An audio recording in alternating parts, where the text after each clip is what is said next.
السلام عليكم ورحمة الله وبركاته. إن شاء الله النهاردة هقول لكم على سر في سورة في القرآن.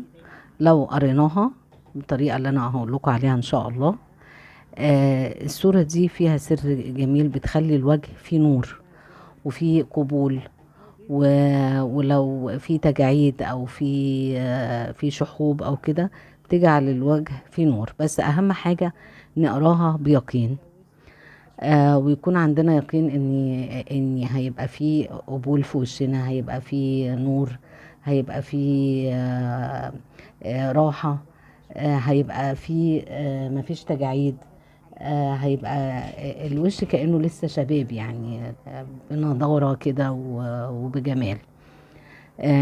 السورة دي هي سورة البروج. هنقرا الأول، هنجيب مية ونقرا عليها الفاتحة 3 مرات، وبعدين طبعا نكون متوضين قبلها وعلى اتجاه القبلة نقعد ونجيب كوباية المية ونقرا عليها، ممكن ازازة مية عشان تكفينا 3 ايام.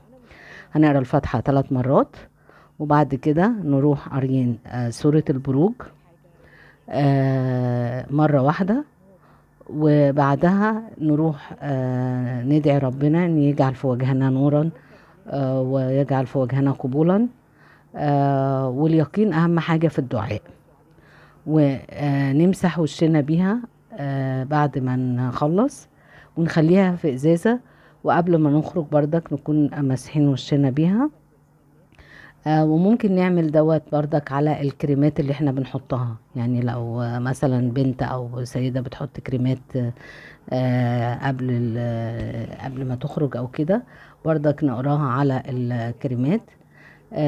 وان شاء الله يا رب يجعل في وشنا القبول ويجعل في وجهنا نورا، وكلام ربنا كله جميل، وخذ من القرآن ما شئت لما شئت.